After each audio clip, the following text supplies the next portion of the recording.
சுவாமி விவேகானந்தரின் விரிவான வாழ்க்கை வரலாறு. அத்தியாயம் 14. ராஜபுதனத்தில். மீரட்டிலிருந்து டெல்லி சென்றார் சுவாமிஜி. அங்கே சேட் சியாமல் தாஸ் என்பவரின் வீட்டில் தங்கினார்.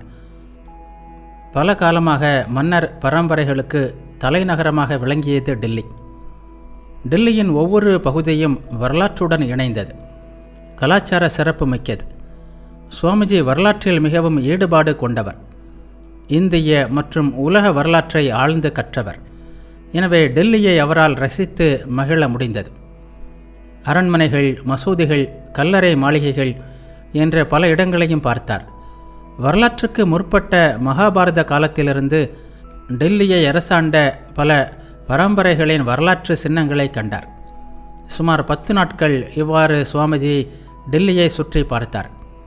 திடீரென ஒரு நாள் அவர் தமது சகோதர துறவியரை சந்திக்க நேர்ந்தது. அது ஒரு வேடிக்கையான நிகழ்ச்சி. மீரட்டில் சகோதர துறவியரை பிரியும் முன் யாரும் தம்மை பின்தொடரக்கூடாது என்று மிகவும் கண்டிப்பாக சுவாமிஜி கூறியிருந்தார். அவர்களை மீண்டும் டெல்லியில் பார்த்தபோது அவர்கள் தம்மை தொடர்ந்து வருகிறார்கள் என்றே அவர் நினைத்தார். சுவாமிஜியை சந்தித்தது அவர்களுக்கு மிகுந்த மகிழ்ச்சியை தந்தாலும் சுவாமிஜிக்கு அது பிடிக்கவில்லை. என்னை தொடரக்கூடாது என்று உங்களிடம் சொல்லியிருந்தேன். எனக்கென்று வேலை உள்ளது, எனவே என்னை தொடராதீர்கள். இது வேண்டுகோள் அல்ல, கட்டளை. எனது பழைய தொடர்புகளையெல்லாம் நான் துண்டித்துவிடப் போகிறேன். என் ஆன்மா என்னை எங்கே வழிநடத்துகிறதோ அங்கே நான் போவேன். அது வனமாக இருக்கலாம், பாலைவனமாக இருக்கலாம், மலையாக இருக்கலாம், மக்கள் வாழும் நாடாக இருக்கலாம். எதை பற்றியும் கவலையின்றி நான் போகிறேன் என்று அவர்களிடம் கண்டிப்புடன் கூறினார். சுவாமிஜியின் கண்டிப்பும் சங்கல்பமும் சகோதர துறவிகளுக்கு மிகுந்த அதிர்ச்சியை தந்தன. ஏனெனில் அவர்கள் வேண்டுமென்றே அவரை பின்தொடரவில்லை. அது ஒரு எதேச்சையான சந்திப்பு, அவ்வளவுதான். நடந்தது இது. தம்மை யாரும் அடையாளம் கண்டுகொள்ளாமல் இருப்பதற்காக ஆங்காங்கே பெயரை மாற்றியபடி சஞ்சரித்தார் சுவாமிஜி. டெல்லியில் அவரது பெயர் விவிதிஷானந்தர் என்பதாக இருந்தது. சகோதர துறவியர் தங்கள் போக்கில் டெல்லிக்கு வந்தபோது விவிதிஷானந்தர் என்ற ஆங்கிலம் பேசும் துறவியை பற்றி கேள்விப்பட்டனர். அவரை சந்திக்க வந்தனர். அது சுவாமிஜியாக இருக்கும் என்பதை அவர்கள் எதிர்பார்க்கவில்லை. இவ்வாறு நிகழ்ந்தது அந்த சந்திப்பு. சுவாமிஜியின் விருப்பப்படியே அவரை தனியாக விட்டுவிட்டனர் சகோதர துறவியர். அதன் பிறகும் சில நாட்கள் சுவாமிஜி டெல்லியிலேயே தங்கினார். தனித்தனியாக தங்கினாலும் உணவு வேளையில் அனைவரும் சேட்டின் வீட்டில் சந்தித்தனர்.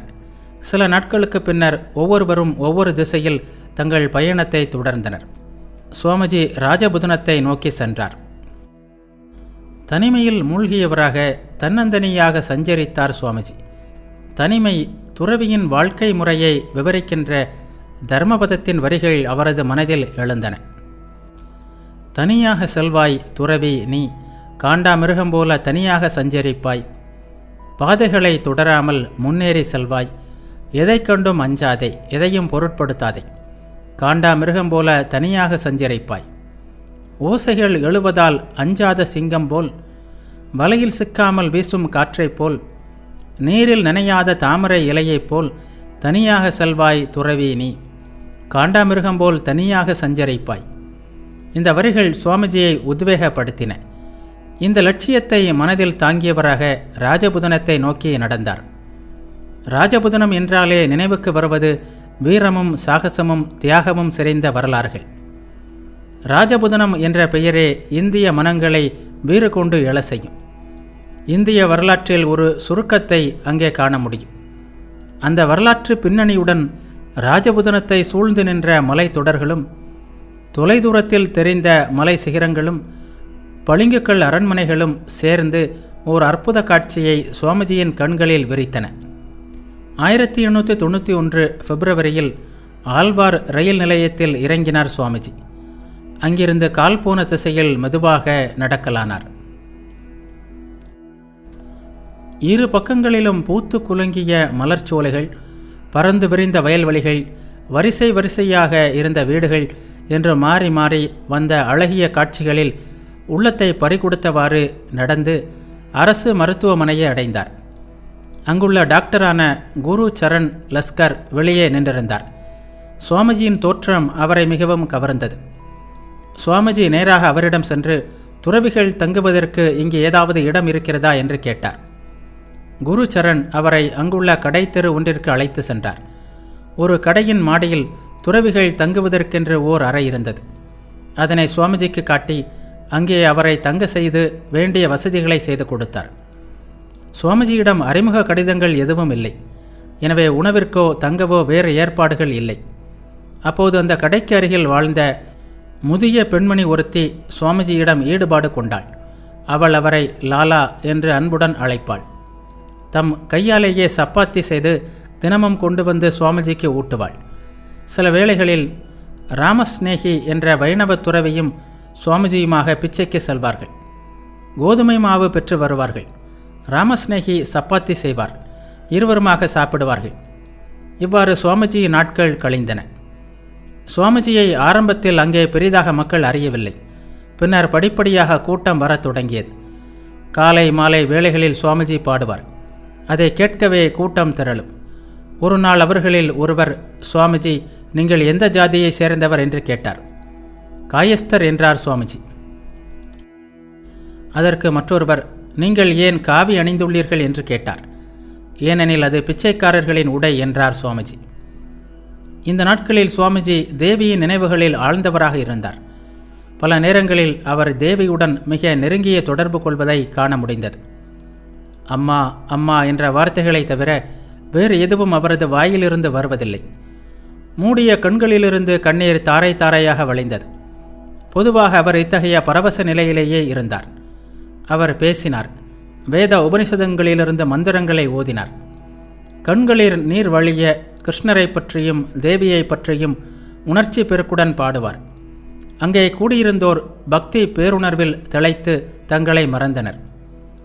குரு சரண் மூலமாக சுவாமிஜியை பற்றி கேள்விப்பட்ட மௌல்வி ஒருவர் சுவாமிஜியிடம் மிகவும் கவரப்பட்டார்.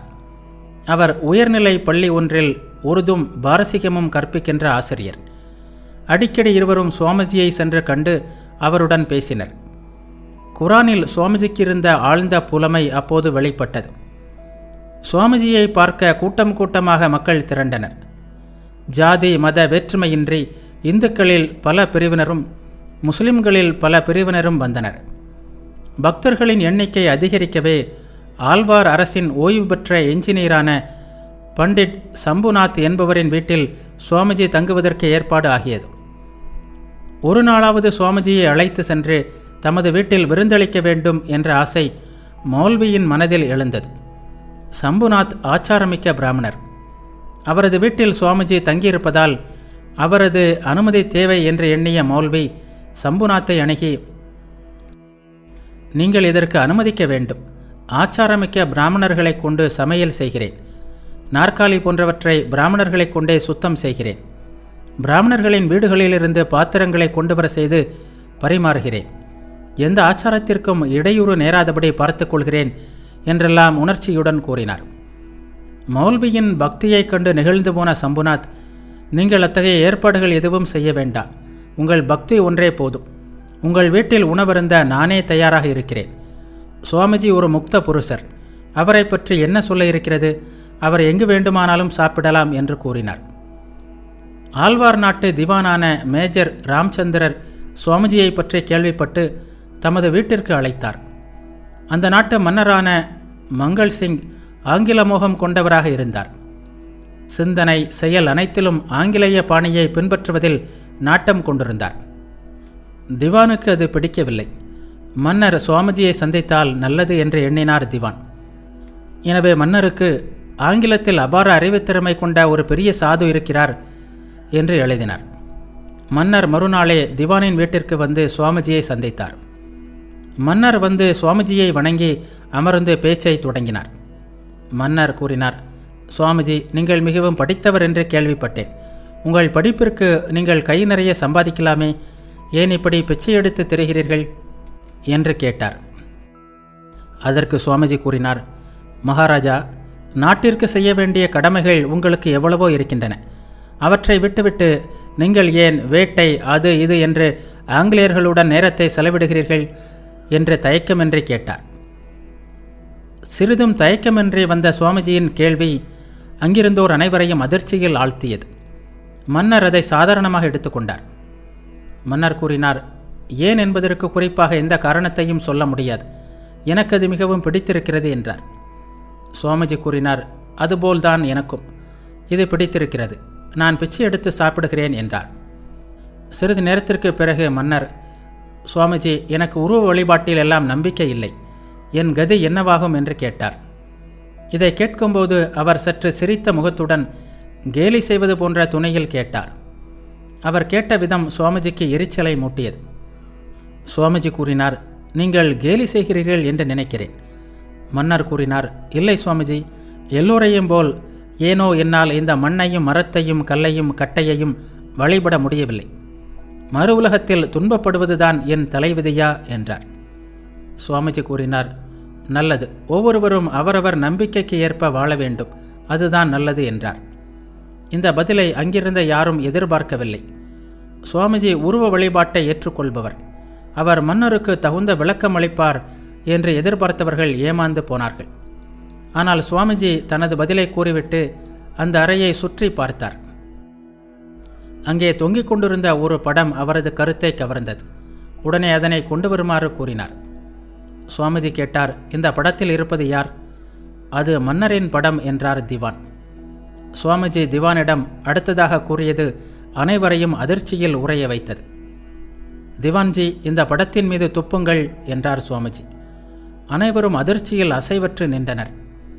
சுவாமிஜி அதை கண்டுகொள்ளாமல், துப்புங்கள் திவான் என்று மீண்டும் திவானிடம் கூறினார். திவான் அசையவில்லை. உடனே சுவாமிஜி அங்கிருந்த மற்றவர்களை பார்த்து, திவான் இல்லாவிட்டால் இங்கே இருக்கின்ற வேறு யாராவது ஒருவர் முன் வாருங்கள். இந்த படத்தில் அப்படி என்னதான் உள்ளது? வெறும் காகிதம்தானே, இதன் மீது துப்புவதற்கு ஏன் தயங்குகிறீர்கள் என்று கேட்டார். அங்கிருந்த மற்றவர்களும் சுவாமிஜி கூறியதை செய்ய முன்வரவில்லை. அனைவரும் சுவாமிஜியையும் மன்னரையும் மாறி மாறி பார்த்தபடி திகைத்து நின்றனர். அப்போது சுவாமிஜி மீண்டும் திவானிடம், என்ன அப்படியே நிற்கிறீர்களே, இந்த படத்தின் மீது துப்புங்கள் என்று அழுத்தமாக கூறினார்.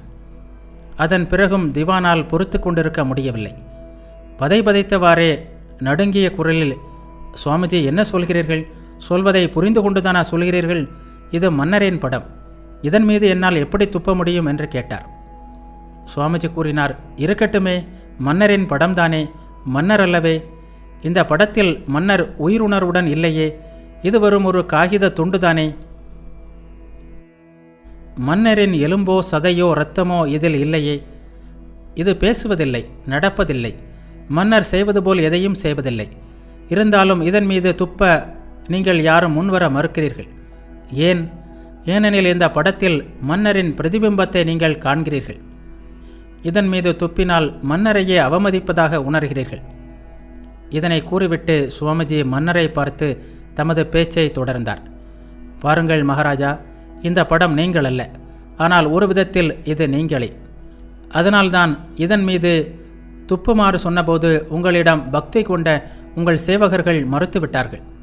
இது உங்கள் பிரதிபிம்பம். இந்த படத்தை பார்க்கும்போது நீங்களே அவர்களின் நினைவுக்கு வருகிறீர்கள். அதனால்தான் உங்களுக்கு கொடுக்கின்ற மரியாதையை அவர்கள் இந்த படத்திற்கு கொடுக்கிறார்கள். கல்லிலும் மண்ணிலும் மரத்திலும் செய்யப்பட்ட தெய்வ வடிவங்களை வழிபடுகின்ற பக்தர்களின் விஷயமும் இதுதான். அவர்கள் வழிபடுகின்ற உருவம் அவர்களுக்கு அந்த பரம்பொருளை நினைவுபடுத்துகிறது. எத்தனையோ இடங்களில் நான் யாத்திரை செய்துள்ளேன். எந்த இந்துவும், ஏ கல்லே உன்னை வணங்குகிறேன், ஓ மண்ணே எனக்கு அருள் செய் என்று வழிபடுவதை நான் காணவில்லை. மகாராஜா, எங்கும் நிறைந்த பேரானந்த வடிவான முழுமுதற் கடவுளையே ஒவ்வொருவரும் வழிபடுகிறார்கள். கடவுளும் அவர்களின் பக்குவத்திற்கு ஏற்ப ஒவ்வொருவருக்கும் அருள் புரிகிறார்.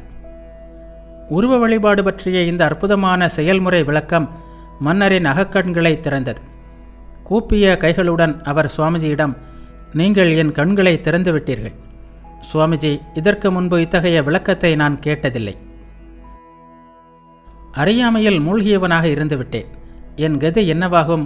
என் மீது கருணை காட்டுங்கள் என்று பணிவுடன் கேட்டார். அதற்கு சுவாமிஜி, மகாராஜா, கடவுளை தவிர யாரும் யாரிடமும் கருணை காட்ட வல்லவர்கள் அல்ல. அவர் கருணையே வடிவானவர். அவரிடம் பிரார்த்தனை செய்யுங்கள். அவர் உங்கள் மீது கருணை காட்டுவார் என்றார். சிறிது நேரத்தில் சுவாமிஜி விடை பெற்றார். சுவாமிஜி சென்ற பிறகும் மன்னர் ஆழ்ந்த சிந்தனை வசப்பட்டவராக சிறிது நேரம் அப்படியே உட்கார்ந்திருந்தார். பிறகு திவானிடம், திவான்ஜி, இத்தகைய ஒரு மகானை இதுவரை நான் சந்தித்ததில்லை. எப்படியாவது முயற்சி செய்து சிறிது காலம் அவரை எங்கே தங்குமாறு செய்யுங்கள் என்று கூறினார். அதற்கு திவான், என்னால் இயன்றவரை முயற்சி செய்கிறேன். வெற்றி பெறுவேனா என்பது நிச்சயமில்லை. ஏனெனில் அவர் உத்வேகம் நிறைந்தவர், கூடவே சுதந்திர போக்கு கொண்டவராக உள்ளார் என்றார். பிறகு திவான் சுவாமிஜியை சந்தித்து மன்னரின் வேண்டுகோளை கூறினார். முதலில் மறுத்தார் சுவாமிஜி. கடைசியில் எந்த நேரம் வேண்டுமானாலும் ஏழைகளும் சாதாரண மக்களும் தம்மை சந்திப்பதற்கு அனுமதித்தால் தாம் அந்த மாளிகையில் தங்குவதாக கூறினார்.